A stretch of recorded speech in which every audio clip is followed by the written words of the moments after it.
What's up, YouTube? This is Too Raw for TV. All right, so before I get into this video, shout out to the brother Magnetic Discovery for the donation to the channel via the PayPal.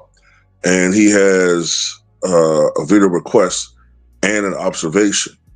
He says, some LeBron fans are still saying at age 40, Bron is better than Luka will ever be.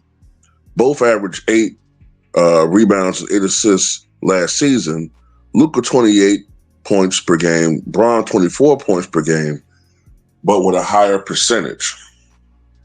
If Bron took a few more shots, would average as many points as Luka, with higher field goal percentage, but deferred to Luka. Delusional to think that Luka is better than Bron. Yeah, man. Unfortunately, you still have these clowns running around here, man. And they're, like we've said before and said again, they're not really LeBron fans. They're not really Laker fans.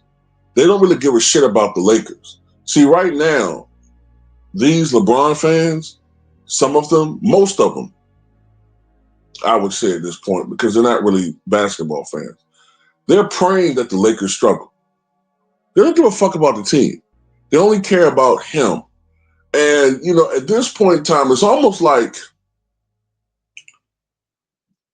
Laker fans are like the symbiote, and the Lakers organization is Eddie Brock.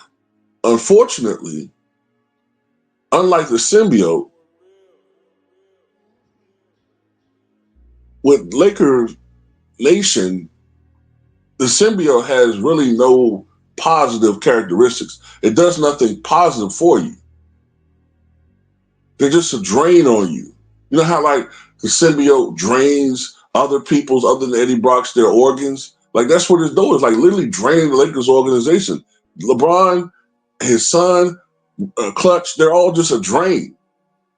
Is Bronny really worth the $3 million a year that he's being paid? What is he doing?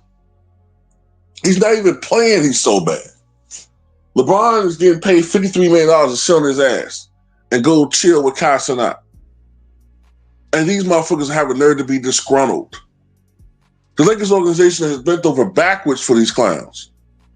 And yet, his team, LeBron, his fans, they pout and cry and whine. That's the nature of the beast, punks. Okay? The nature of the beast is that things move on. Time goes on. Nobody waits. No time waits for no man. Okay? Now getting to the point of this. We've already established that field goal percentage in itself is not always a good indicator of how good a shooter or how good a scorer someone is. If that's the case, people like, what's his name? Mitchell Robinson, I think it is, for the Knicks, right? Doesn't he shoot like 70% from the floor usually now? So does that mean he's a better scorer than LeBron James? Does that mean he's a better scorer than Steph Curry? Of course not. Why? Because all of his buckets are putbacks, alley-oops, and dunks. Of course he's going to shoot damn near 100% from the floor. So conversely, LeBron James, half of his field goal attempts come in the paint. Half. A good deal of them because there aren't any real centers left in the league. Not shot blockers and rim protectors, at least. Because of that, LeBron James shoots a high percentage, oftentimes not even really being seriously contested at the rim. As opposed to the first few years in the league, when the league was still kind of like the way it was in the 90s, early 2000s, when LeBron was shooting 45% from the floor. Notice that? Notice how he was shooting 45% from the floor the first 2 years of his career, and then after the rule changes, he's been shooting around 52%. 53% from the floor. Well, 52% from the floor. You don't think that's by coincidence? You think that's by coincidence? You think, of course not, right? So LeBron doesn't play any damn defense.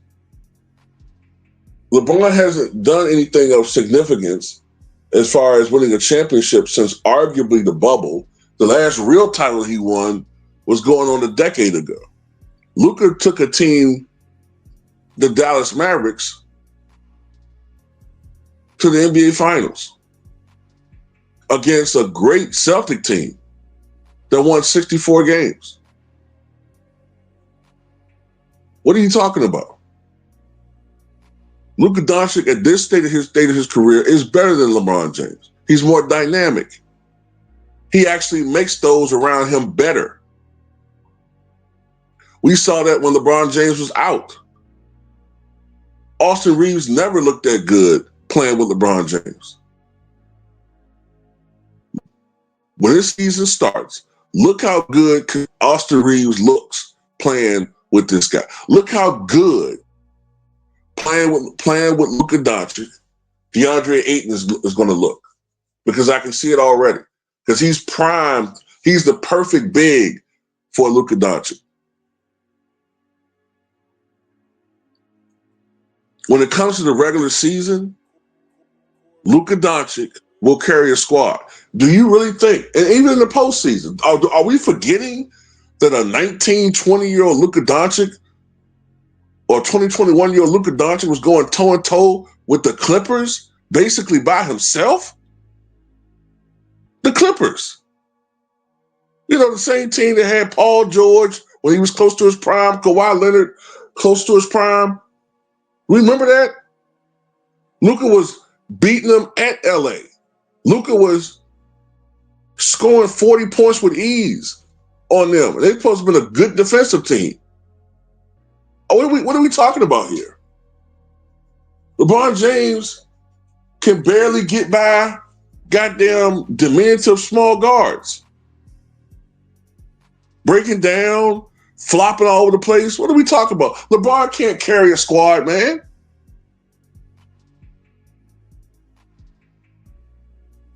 These guys are living in yesteryear, man. Tell you, man, these guys are going to be the losers of basketball talk. They're living in the past, man. I will say this about Kobe fans. And this is when I was, even when we weren't all on the same accord. I will say Kobe fans have matured. Kobe fans have learned more about the history of the game. And Kobe fans were realistic. Kobe fans was one of the first ones to say, look, man, Kobe might have to retire. When they saw him have that Achilles rupture, they were pissed off at how ESPN was all of a sudden attacking him. But at the same time, they saw Kobe wasn't the guy that could carry a franchise anymore. They knew that. You don't want to admit it, but because you still want to see the guy play. But at the same time, you don't want to see this guy get outscored and embarrassed by people he would have destroyed 2-3 years earlier. So Kobe saw the reaction. Kobe, heard some of the noise out there, and he finally acquiesced and said, this could be my last year. LeBron, he's so narcissistic. He's so selfish. And he cares so little about the game and so little about what's best for the game, only about what's best for him. He's the biggest narcissist I've ever seen. Him and Trump are neck and neck when it comes to narcissism. It's sad.